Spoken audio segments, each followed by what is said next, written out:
Mesdames et messieurs, bonsoir et soyez les bienvenus. Moi, c'est Ahmed Bamba et merci encore d'être là.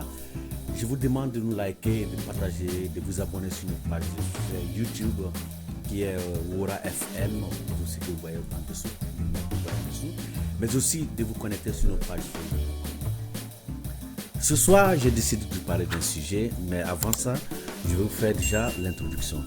Il s'agit de la présence chinoise en Afrique. Voilà. Nous savons déjà, l'Afrique a un mauvais souvenir avec tous ces Européens qui sont venus déjà pour nous coloniser. Alors, nous n'avons pas encore fini de ce calvaire, ce traumatisme déjà, et nous avons un nouveau colonisateur qui est la Chine.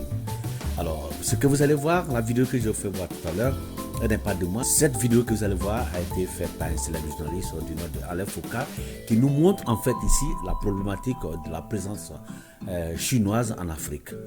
Parce qu'il faut comprendre, nous ne sommes pas dans une guerre de race, nous ne sommes pas dans une guerre, mais nous sommes justement dans l'éveil de la conscience africaine pour que ce continent qui a déjà autant souffert pendant des millénaires, des centaines d'années, des millénaires, je dirais, ce même continent est en train de vivre encore un nouveau phénomène. Et ça, sous le nez et la barbe de nous tous, nous sommes présents là. Dans cette vidéo que vous allez voir un extrait de la stupidité, de l'absurdité du continent africain. Vous allez voir déjà comment l'Africain lui-même se déteste. Vous allez voir comment l'Africain ne se prend pas au sérieux. Si vous ne vous prenez pas au sérieux, comment vous voulez que quelqu'un d'autre vous prenne au sérieux? C'est ça le problème de l'Afrique. L'Afrique a beau parler, l'Afrique a beau chanter, l'Afrique a beau critiquer, mais l'Afrique ne se prend jamais au sérieux.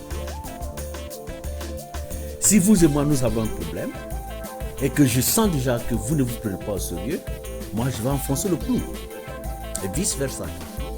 Alors ce qui se passe en Afrique actuellement n'est pas nouveau, on va me le dire, et je suis d'accord là-dessus, c'est pas nouveau. Mais qu'est-ce que l'Afrique a pu retenir de ce qui s'est passé? Nous avons eu la traite négrière, c'est passé. Nous avons eu ensuite l'esclavage économique. C'est-à-dire à la colonisation, le continent a été partagé comme des morceaux de gâteau et chacun se sert comme il peut. D'autres diront que c'est passé, mais moi je dirais que ça existe toujours. Mais ensuite, nous avons été incapables d'assumer notre propre survie. Je vais vous donner un exemple très simple. Dans les années 70, la Côte d'Ivoire avait un PIB qui était plus élevé que la Malaisie. 50 ans après, je dirais, 45 ans après, je dirais, la Côte d'Ivoire n'est pas comparable à la Malaisie. C'était la même chose pour la Corée du Sud. Alors, on peut se poser la question, comment en sommes-nous arrivés là? Qu'est-ce qui a fait que le continent africain, le continent le plus riche, le continent le plus, je dirais, que la nature a abondamment servi, est le continent qui tend encore des mains, le continent qui attend des SOS venant de l'Occident, le continent qui attend que des gens quittent chez eux pour venir les aider. Moi, c'est Ahmed Bamba et vous écoutez Clair de Lune. Clair de Lune est une émission, comme vous l'entendez, le nom le dit, Clair de Lune est une émission au cours de laquelle nous allons parler de sujets comme si nous étions en Afrique, comme si nous étions à la Clair de Lune. Merci une fois encore de plus. Je vous laisse regarder la vidéo. Là, nous sommes à l'aéroport de Bukavu. Pour aller sur une mine du Congo, il faut l'autorisation des Chinois. Ça veut dire que il existe un territoire chinois dans ce pays, la RDC. Un territoire chinois tout simplement parce que personne ne sait ce qu'on produit dans ces mines-là, personne ne sait les quantités de minerais que l'on sort dans ces mines-là. Personne ne sait ce qui se passe dans ces camps-là, dans ces mines-là. Ils déclarent ce qu'ils veulent, mais c'est classé en mine artisanale. Dans les statistiques des mines que l'on présente, personne ne peut dire ce qui sort des mines chinoises. Les compagnies occidentales qui ont acheté ici il y a quelques années, qui ont signé ici il y a quelques décennies, les ont toutes vendues à celui qui avait du liquide, les Chinois. Aujourd'hui, si vous voulez visiter une mine, vous demandez l'autorisation en territoire congolais. Comment peut-on parler d'indépendance? Est-ce que ça ne nous interpelle pas? Nous venons de voir une vidéo de Alain Foucault Et lorsque j'ai vu cette vidéo pour la première fois, je ne savais pas en fait qui il fallait accuser. Parce que quoi qu'on dise, on va essayer d'aller pas à pas. On va laisser l'émotion. Un pays comme le Congo est gouverné. Il y a le gouverneur de région, il y a le gouverneur de province. Un pays comme la Chine a aussi sa politique. Comment est-ce que c'est possible que les Chinois viennent s'installer au fond du Congo, installer des entreprises, extraire le mine, et jusqu'à présent, personne ne sait qui a donné l'autorisation à ces Chinois de s'installer. Les Chinois ont leur propre milice pour exploiter. Il y a des mines qui sont exploitées. Le plus proche de nous ici, quand vous allez dans Kaouzi-Biega, les Chinois sont en train d'exploiter. Je ne sais pas, ils ont l'autorisation de qui, mais je peux vous dire aussi qu'ils sont maintenant en train de vendre de l'or sur le marché noir. Donc, c'est-à-dire, ils viennent de l'or exploité sur les territoires congolais. L'autorisation de qui, on ne sait pas, mais cet or est vendu sur le marché noir. Ça veut dire qu'ils ne paient pas de taxes, ils empochent leurs dollars et ils partent.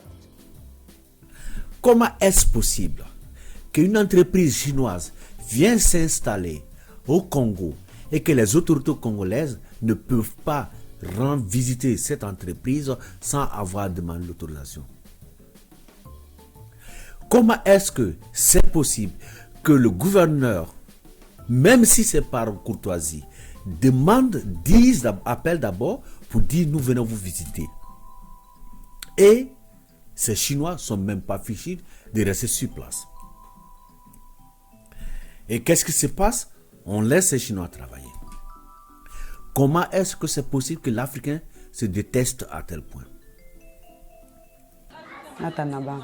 J'aime les Chinois tellement. Je l'aime tellement. Parce que c'est par rapport à les Chinois qu'on a eu beaucoup de choses ici. Des moins chers. Ils utilisent l'économie pour influencer la culture des pays en voie de développement. Il y a un danger au moins d'aliénation culturelle dans un temps ou un autre.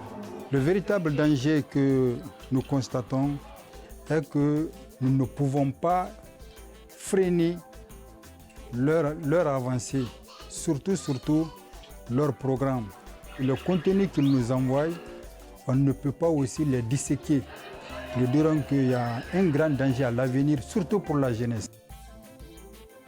L'Afrique est le seul continent qui accueille tout le monde, qui se délaisse et qui met tout le monde au devant de lui-même. Je vois des gens qui disent, des pessimistes, qui disent non, nos dirigeants nous vendent. Oui, je suis d'accord que les dirigeants, d'une manière ou d'une autre, donnent des contrats de façon farfelue.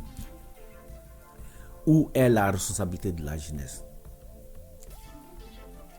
Que ce soit les États-Unis, que ce soit l'Europe ancienne, que ce soit l'Europe moderne, que ce soit le continent latino-américain, la jeunesse a pris son destin en main. La jeunesse dit non et la jeunesse est écoutée. Quand vous prenez un pays comme l'Ukraine, en Ukraine, il y a la jeunesse qui a dit non. Il y a des mouvements de contestation qui ont commencé. Et actuellement où je vous parle, c'est un acteur qui est à la tête de ce pays. Comment voulons-nous organiser notre propre vie? Quand vous regardez la masse de la jeunesse africaine, qu'est-ce que cette jeunesse peut apporter à l'Afrique? C'est la première des questions que je pose. Parce que si cette jeunesse était consciente, elle allait retenir deux choses. L'Union africaine, qui a existé depuis longtemps, n'a même pas été fichue de construire son propre siège. Et l'Union africaine a attendu passivement. La Chine a construit le siège de l'Union africaine. La Chine a remis les clés de l'Union africaine. Sans que les Africains ne sachent ce que la Chine fait en dessous. Parce que la Chine est en train d'espionner. La Chine sait quels sont les problèmes de l'Afrique. Donc la Chine, qui a construit ce centre d'écoute téléphonique qu'on peut appeler le siège de l'Union africaine, la Chine utilise ça pour s'en sortir. Qu'est-ce qui se passe? Que ce soit la jeunesse congolaise, la jeunesse camerounaise, la jeunesse africaine, elle est dans le coupé décalé, elle est dans le dombolo et elle est dans les costards, dans les costumes qui coûtent des milliers d'euros, où la jeunesse est en train de jeter des billets des banques. Pendant ce temps, le petit Chinois qui était prisonnier en Chine et qui a été amené en Afrique de force pour pouvoir travailler, ce petit Chinois s'installe, fait son malin et s'impose. Quand vous allez en profondeur, on va essayer d'analyser en profondeur. La coopération chinoise n'est pas mal. Je vois des Français qui critiquent cette coopération. Je dis oui, c'est vrai. Si moi j'avais l'habitude d'avoir 2 morceaux de gâteau, et puis demain on me sert un morceau, c'est bien vrai que je vais me demander pourquoi on me sert un morceau. C'est exactement ce que l'Europe a fait en Afrique. L'Europe a pillé en Afrique. Même ces entreprises chinoises qui sont en Congo, ce sont les Européens qui ont vendu ça aux Chinois pour prendre l'argent cash pour rentrer. Parce qu'ils ont su qu'ils ne pouvaient plus rien faire pour l'Afrique. Mais les dirigeants africains sont devenus comment? Moi, c'est ça, c'est l'intervention de ce soir. Moi, je dis à la jeunesse africaine, prenez votre responsabilité. La responsabilité, ce n'est pas de suivre un tel, ce n'est pas de créer un comité de soutien à un tel politicien. La responsabilité, c'est d'exiger que ceux que vous avez à la tête de vos pouvoirs s'occupent de vous. Que ceux que vous considérez comme des dirigeants viennent vous défendre. C'est ça la responsabilité. Et comment vous pouvez atteindre ça? Ce n'est pas en prenant des armes, ce n'est pas en prenant du... mais c'est en allant dans les urnes de façon démocratique, ne pas élire la personne qui est en tête. Comment un pays comme le Congo, avec toute cette richesse, comment un pays comme le Congo peut nous dire que ces Chinois qui sont en train d'exploiter leurs ressources minières ne sont pas connus de tous? C'est faux. Comment un pays aussi riche, aussi vaste, peut être encore dans cet état-là? Je m'adresse à vous, la jeunesse africaine, moi-même y compris, je m'adresse à vous. Il y a des moments, je me demande si vous réfléchissez vraiment à votre destin. Il y a deux faits récents qui peuvent vous dire déjà ce qui se passe. Le premier fait que je vais vous citer, c'est le fait que vous soyez vendus en Libye comme des bétails et que l'Europe a donné l'argent à la Libye de vous bloquer là-bas. Je ne sais pas si vous me comprenez. Vous êtes venu en Libye, vous avez décidé d'aller en Occident, dans les pays européens.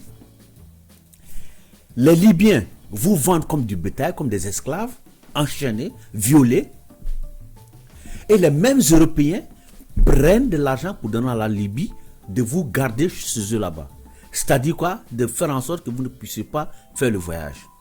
Le deuxième fait, des djihadistes qui sont Boko Haram, des djihadistes qui sont au Mali, qui tuent, qui attaquent tout le monde, avec des armes sophistiquées. Vous ne vous posez pas la question d'où viennent ces armes-là? Tous les jours, 200 filles, 200 écolières, kidnappées, 100 personnes, tuées au Mali, 50 personnes, tuées par là. Des djihadistes qui attaquent le Burkina à longueur de journée, des djihadistes qui attaquent le nord de la Côte d'Ivoire, des djihadistes qui sont au Tchad, qui sont partout. D'où viennent ces armes-là? Est-ce que vous vous êtes posé une fois la question? Il est fréquent de voir déjà que la jeunesse africaine, qui devait se soucier de son avenir, cette jeunesse est perdue. D'accord. On a cité le premier point. Le premier sujet, c'était la traite des Africains en 2020 en Libye. Nous allons pousser la réflexion encore. Tout récemment, les Européens quittent l'Afghanistan. Il y a les talibans qui sont venus, qui prennent le pouvoir. Qu'est-ce qui se passe? Les Européens affrètent des avions pour aller prendre la population afghane, pour les enlever dans les mains de ces talibans. Je ne sais pas si vous m'avez entendu, je répète, pour celui qui n'a pas entendu. Tout récemment, les Américains et les Occidentaux décident de quitter l'Afghanistan.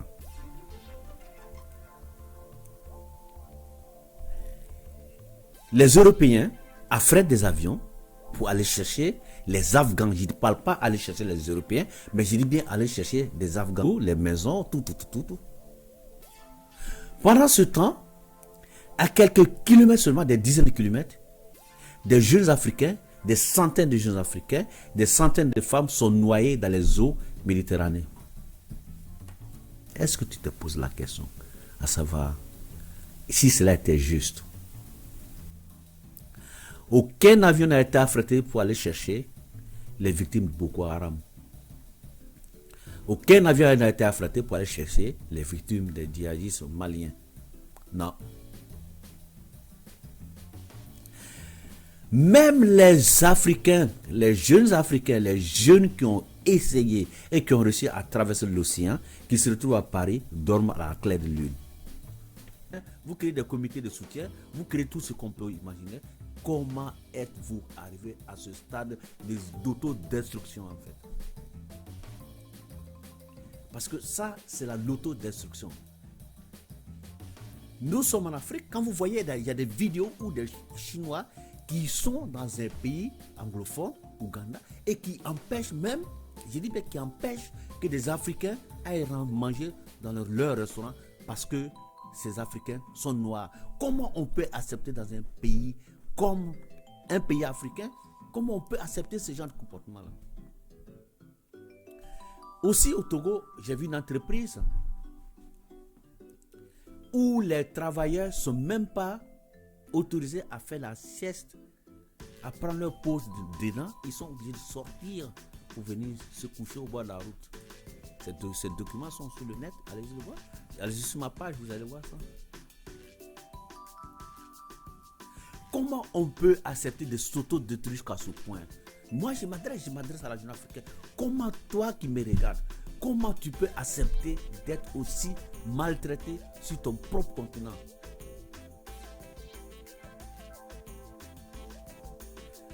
Tous ceux qui viennent, ils nous ont maltraités.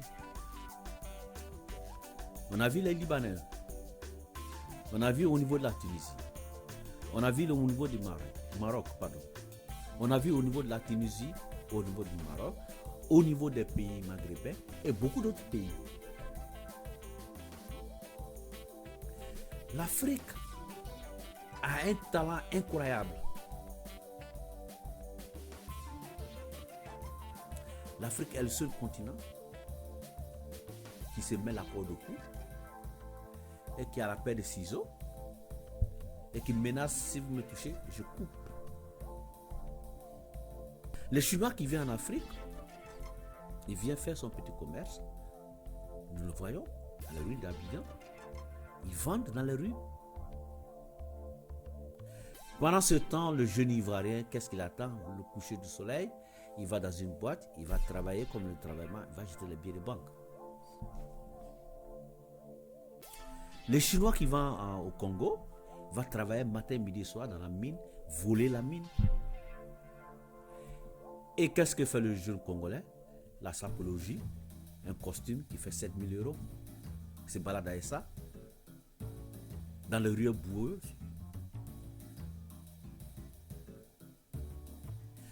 Qu'est-ce que va faire le jeune Camerounais? Comme on le dit chez eux, le Congo-ça, critiquer, citer tout le monde, insulter tout le monde, le buzz. La finalité, c'est quoi en fait? Est-ce que tu t'es mis une fois dans la tête à savoir ce que je suis en train de faire? Qu'est-ce que ça va avoir comme effet sur ma progéniture, sur mon social, sur mon environnement? Est-ce que vous vous êtes posé la question? Je pense que non. Je pense que non. On n'a pas besoin d'être millionnaire pour être heureux.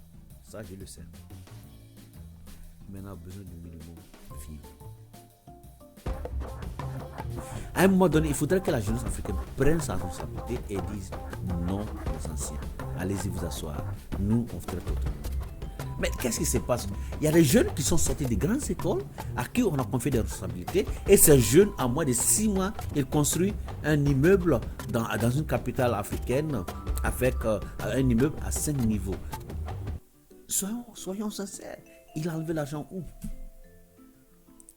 Les jeunes ne sont pas mieux que les anciens. Sinon, si vous voyez le documentaire de M. Alain Foucault et vous voyez la situation, vous avez la situation, qu'est-ce que vous vous rendez compte? Pas au moment qu'il est en train de faire, vous voyez des jeunes qui passent là. Et même il y a des corps habillés. Est-ce qu'une entreprise africaine peut même oser aller s'installer dans une ville chinoise comme ça a été le cas? Je vais terminer pour dire ceci. Jeunesse africaine, si vous attendez que c'est la politique qui va changer votre vie, vous allez mourir là. Je suis pessimiste. Mais si vous vous posez la question, vous vous dites un jour, moi j'en ai marre de cette vie, je veux réussir. Et ma réussite c'est quoi? C'est de ne pas donner ma voix aux voleurs.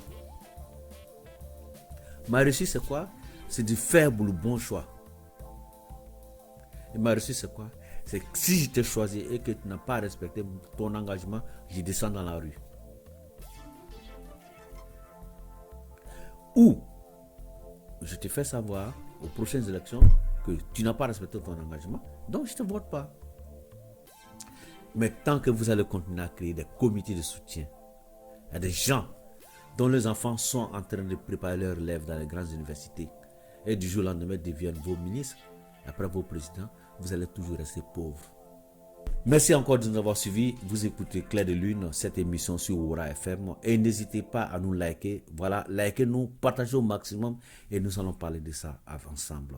Merci, moi c'est Ahmed Bamba et je vous dis au revoir et à la semaine prochaine sur d'autres thèmes.